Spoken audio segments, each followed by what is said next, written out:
चले जी, आज हम पढ़ेंगे lecture 2 revision chapter number first. ठीक है, तो आज का जो हमारा टॉपिक है वो है पोलर कोऑर्डिनेट सिस्टम। ठीक है, एक हमारे पास कार्टेशियन कोऑर्डिनेट सिस्टम होता है, एक हमारे पास होता है पोलर कोऑर्डिनेट सिस्टम। ठीक है, कार्टेशियन कोऑर्डिनेट सिस्टम हमारे पास जो होता है वो हमारे पास पॉइंट्स पे डिपेंड करता है। जब आपके पास पॉइंट होगा एक्स कामा वाई के फॉर्म में, ठीक है, उसमें आपके पास जो भी पॉइंट होगा वो एक्स कामा वाई के फॉर्म में होगा। कोऑर्डिनेट सिस्टम की प्रॉपर डिटेल जो है वो हम सेकेंड ईयर में जाके पढ़ेंगे, लेकिन यहाँ पर आप जस्ट उसका एक ओवरव्यू सुन लो। कोऑर्डिनेट सिस्टम के अंदर हम पहले रियल लाइन पढ़ते हैं, फिर हम आर स्क्वायर पढ़ते हैं, फिर हम आर क्यूब पढ़ते हैं, जो आप लोगों ने वेक्टर्स में थोड़ा बहुत पढ़ा होगा।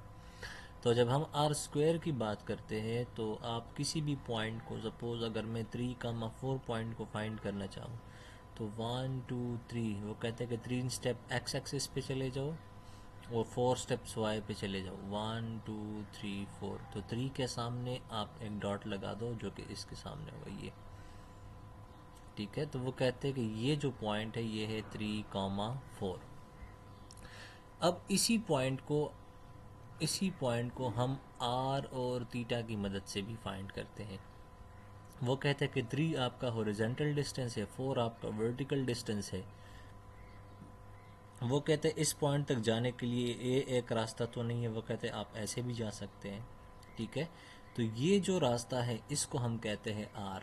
ठीक है, वो कहते हैं इस आर को आप फाइंड कर सकते हो जब आप अंडर रूट लोगे, इस x का स्क्वायर लोगे और y का स्क्वायर लोगे, 3 स्क्वायर प्लस 4 स्क्वायर। ठीक है, तो r is equal to under the root 9 plus 16 is equal to 25 which is equal to 5। तो वो कहते हैं ये जो रास्ता है ये 5 है। वो कहते हैं अगर आपको ये रास्ता मालूम हो और आपको एंगल मालूम हो इस r और इस x के दरमियान, ठीक है, तो वो कहता है फिर इन दो की मदद से इस x और y को आप चेंज कर सकते हो, किसकी जगह, r और थीटा की जगह। ठीक है, अब यहाँ पर क्वेश्चन कैसे बनेगा, यहाँ पर वो क्वेश्चन आपसे करेंगे कि जी रेक्टेंगुलर फॉर्म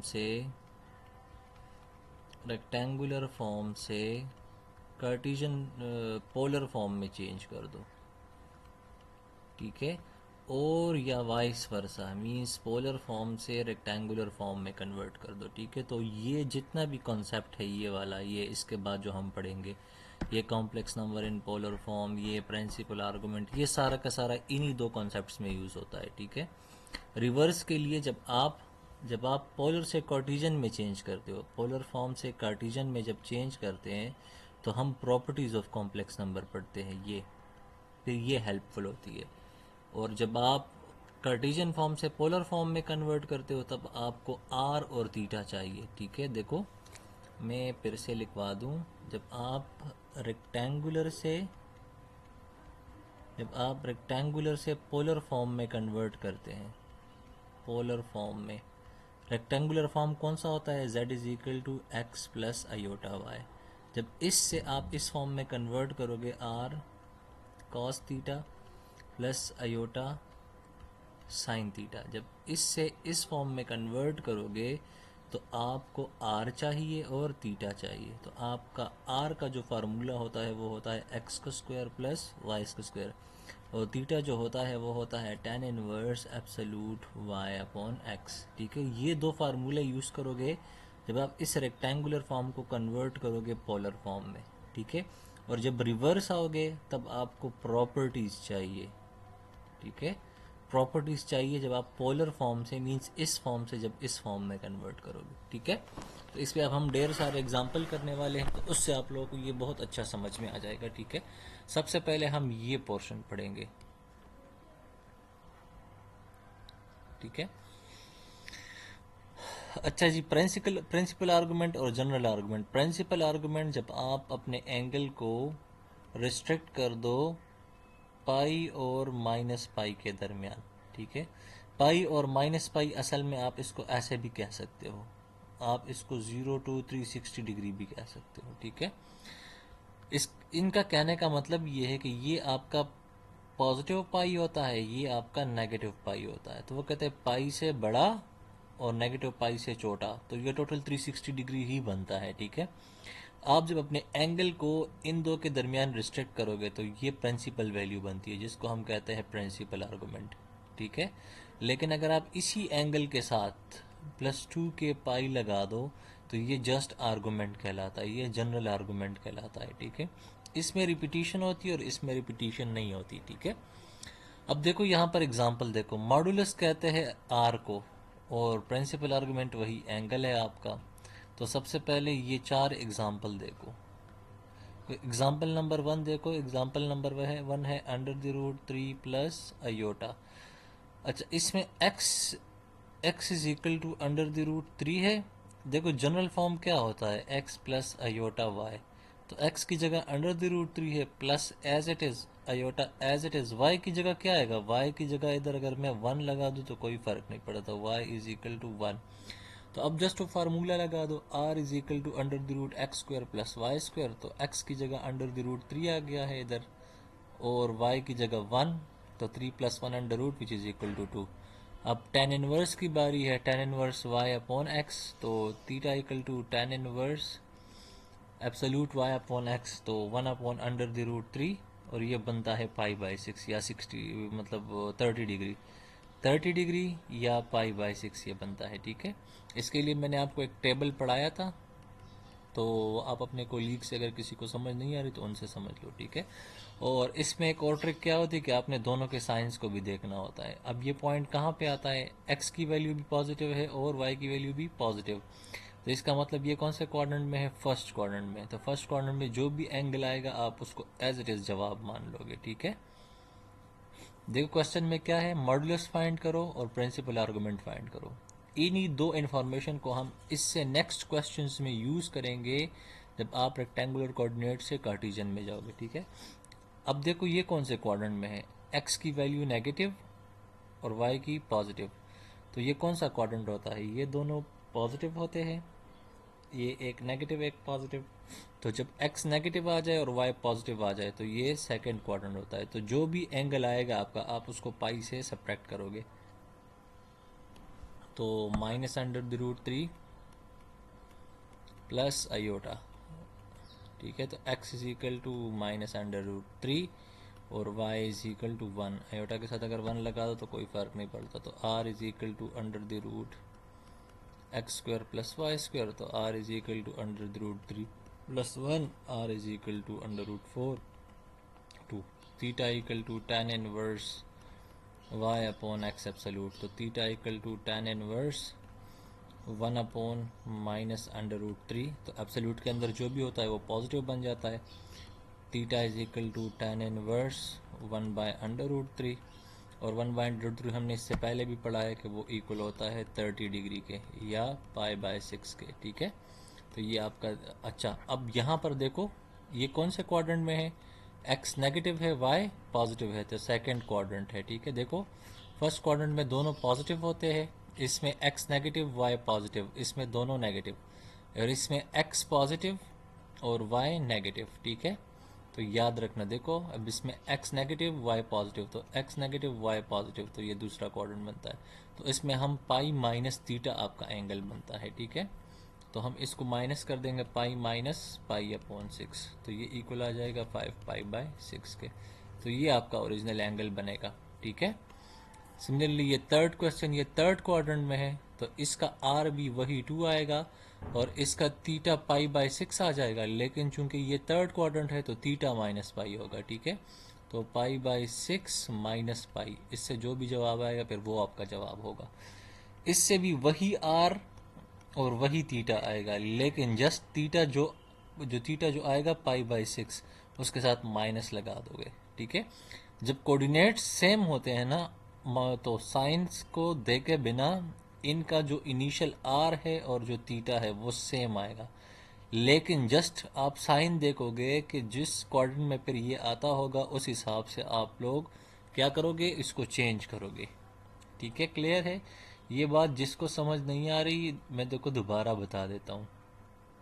अगर सपोज ऐसे आया है √3 प्लस अयोटा, फिर ऐसे है √3 प्लस अयोटा, फिर ऐसे आया है -√3 माइनस अयोटा, फिर ऐसे आया है under the root 3 minus iota. तो इन सब का जो आर है वो 2 आएगा और इन सब का जो थीटा है वो आएगा पाई बाय 6।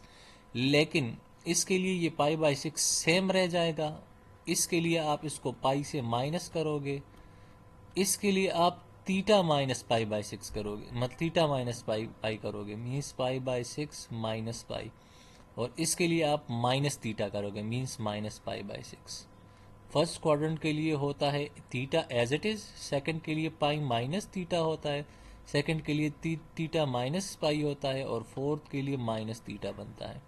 तो हमारा थीटा पाई बाय 6 आया है, इसके लिए तो वो एज इट इज रहेगा। इसके लिए हमने उसको पाई से माइनस कर दिया, इसके लिए हमने उसको पाई बाय 6 माइनस पाई कर दिया और लास्ट के लिए हमने माइनस पाई बाय 6 कर दिया। तो ये बात याद रखना, ठीक है, ये इंतहाई इंपॉर्टेंट बात है। अब इन्हीं ऊपर आर और थीटा को हम यूज करेंगे कार्टेशियन फॉर्म से रेक्टेंगुलर फॉर्म से या कार्टेशियन फॉर्म से पोलर फॉर्म में कन्वर्ट करने के लिए। याद रखना कार्टेशियन फॉर्म और रेक्टेंगुलर फॉर्म ये सेम चीज़ें हैं, ठीक है। अब उन्होंने हमें दे रखा है कि -1 माइनस आयोटा और 1 प्लस आयोटा अंडर रूट 3, इसको पोलर फॉर्म में कन्वर्ट करो। -1 माइनस आयोटा ये पहला क्वेश्चन है और दूसरा है 1 plus iota under root 3, 1 plus iota under root 3। सबसे पहले आप लोग क्या करोगे, आप लोग ये देखोगे कि ये कौन से क्वाड्रेंट में आते हैं, ठीक है। सबसे पहले ये चेक करोगे कि ये कौन से क्वाड्रेंट में बिलोंग करते हैं।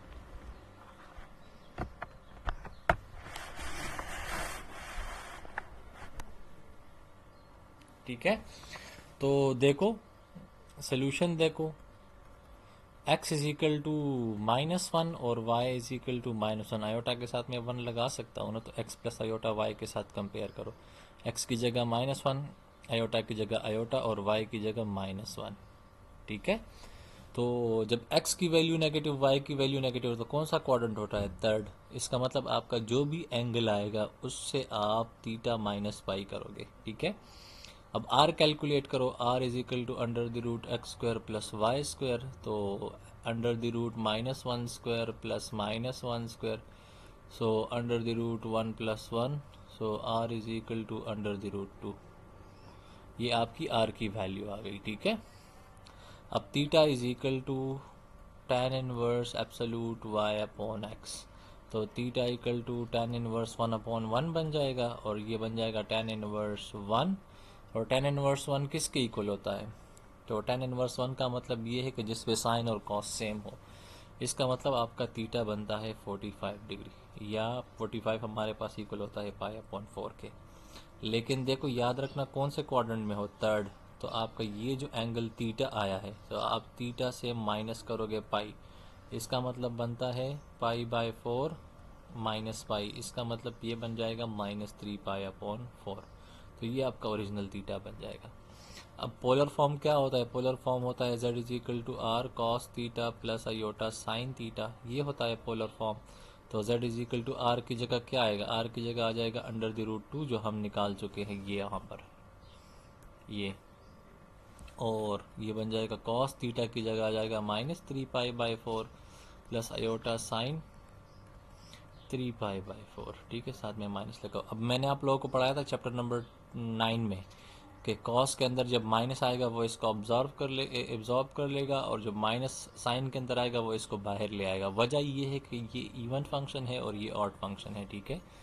तो ये z is equal to under the root 2, ये बन जाएगा कॉस 3 पाई/4 और ये बन जाएगा minus iota sine 3 पाई/4।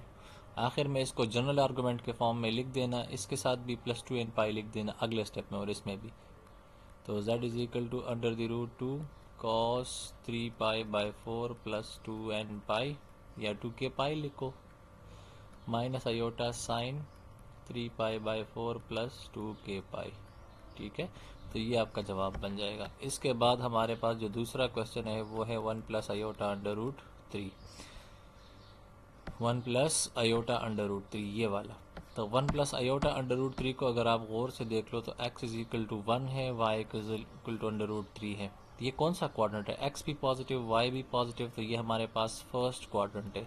First quadrant में थीटा जो भी आएगा वो एज इट इज़ एक्सेप्ट होगा, ठीक है, इसमें कोई चेंज वगैरह नहीं होगा। तो आर कैलकुलेट करो, आर इसका वही under the root x square plus Y square, तो एक्स की जगह 1 स्क्वायर तो 1 आ जाएगा, और अंडर रूट 3 का स्क्वायर से 3 आ जाएगा, तो ये आर और इससे 2 आ जाएगा, ठीक है।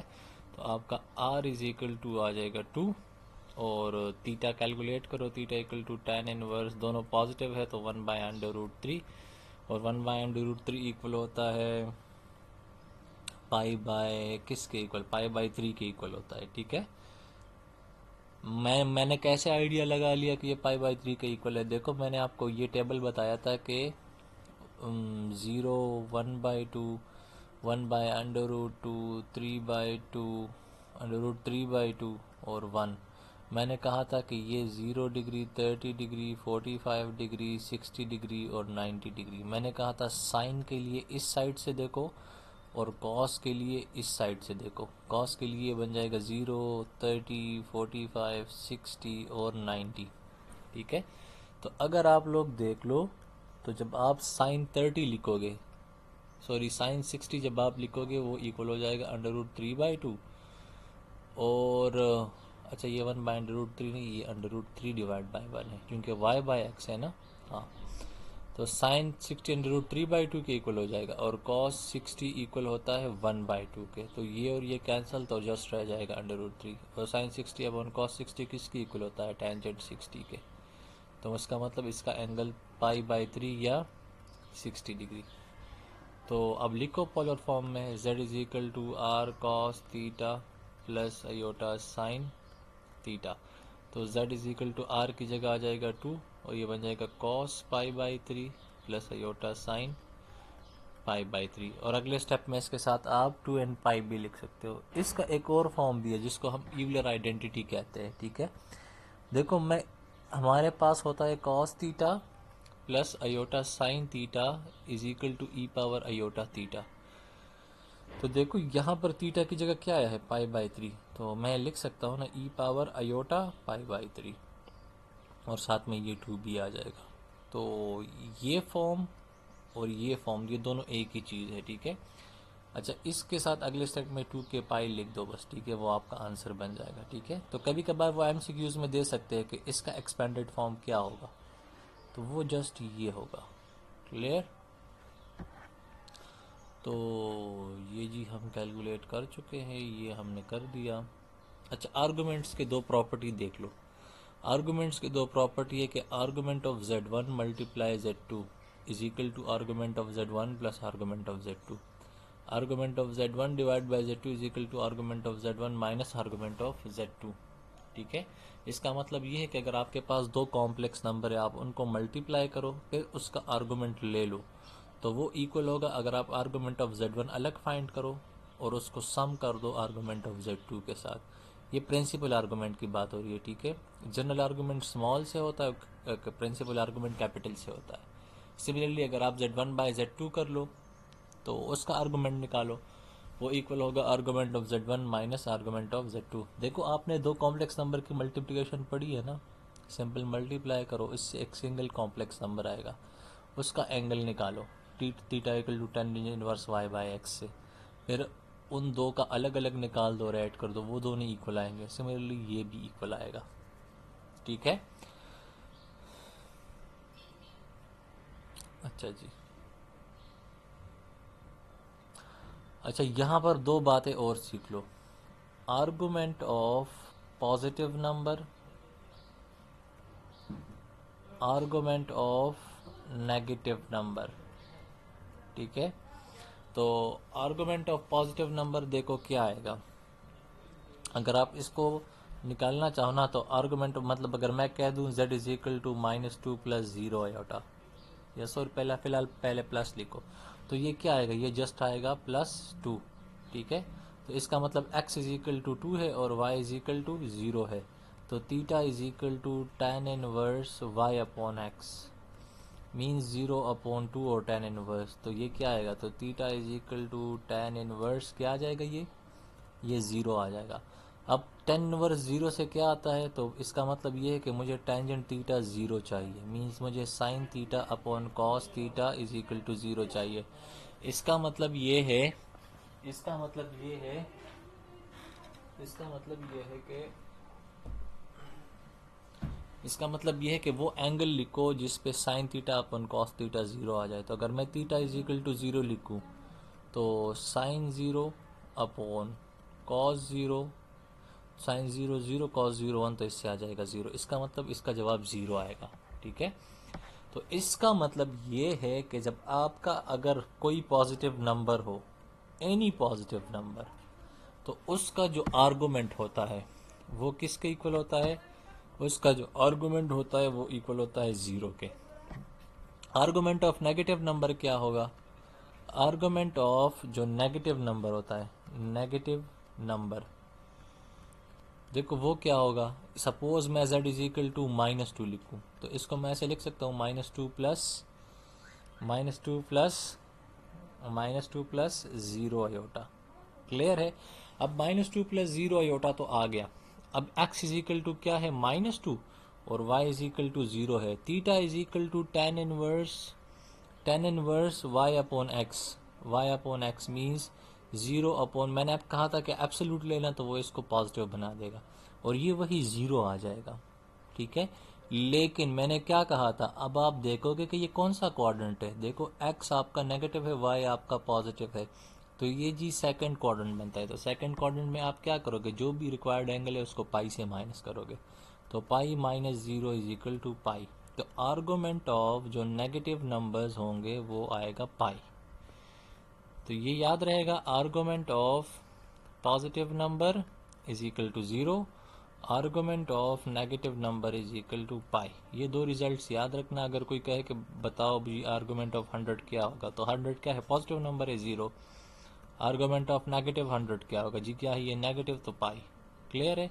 अगर मैं कह दूं कि आर्गुमेंट ऑफ 1/2 फाइंड करो तो पॉजिटिव है, तो जी ज़ीरो, माइनस 1/2 तो पाई। ठीक है, हाँ जी। अब इसका प्रिंसिपल आर्गुमेंट हम फाइंड करेंगे इसका। ठीक है, तो ये है z is equal to minus two upon one plus iota under root three. ठीक है, अब देखो हमने क्या करना है, इस z का प्रिंसिपल आर्गुमेंट फाइंड करना है। तो बोथ साइड आर्गुमेंट ले लो, तो argument of z is equal to argument of minus two upon one plus iota under root three. तो देखो हमने पढ़ा था ना कि argument of z1 upon z2 equal होगा argument of z1 minus argument of z2, तो वो प्रॉपर्टी यहाँ अप्लाई हो जाएगी। तो ये बन जाएगा argument of minus two minus argument of one plus iota under root three. तो ये नेगेटिव नंबर है, तो इसका आर्गुमेंट क्या बन जाएगा, इसका आर्गुमेंट बन जाएगा पाई, माइनस इसका आर्गुमेंट निकालो। तो one plus iota under root three का आर्गुमेंट इससे पहले क्वेश्चन में हम निकाल चुके हैं ना, हाँ निकाल चुके हैं। तो उस उधर एंगल क्या आया है, देखो one plus iota under root three का आर्गुमेंट क्या आया है, देखो ये इसका थीटा क्या निकल कर आया है, इसका थीटा निकल कर आया है देखो पाई/3। तो इधर लिखो पाई/3, इसकी जगह लिखो पाई/3। तो आर्गुमेंट ऑफ z बन जाएगा पाई माइनस पाई/3। तो ये बन जाएगा 3 pi minus pi upon 3 which is 2 पाई/3। ठीक है, तो आर्गुमेंट ऑफ z क्या आ जाएगा, 2 पाई अपॉन 3। ठीक है, देखो 2 पाई अपॉन 3। अच्छा, यहाँ तक जितनी भी कहानी थी ये सारी कहानी थी जब आप कार्टीजन से या रेक्टेंगुलर फॉर्म से जब आप पोलर फॉर्म में कन्वर्जन कर रहे थे। ठीक है, चलिए इसके बाद वाले लेक्चर में फिर मैं आपको पढ़ाऊंगा कि प्रॉपर्टीज़ का यूज़ करके आप कैसे पोलर फॉर्म से दोबारा कार्टीजन फॉर्म में जाओगे। चलिए जी, यहाँ तक काफ़ी है।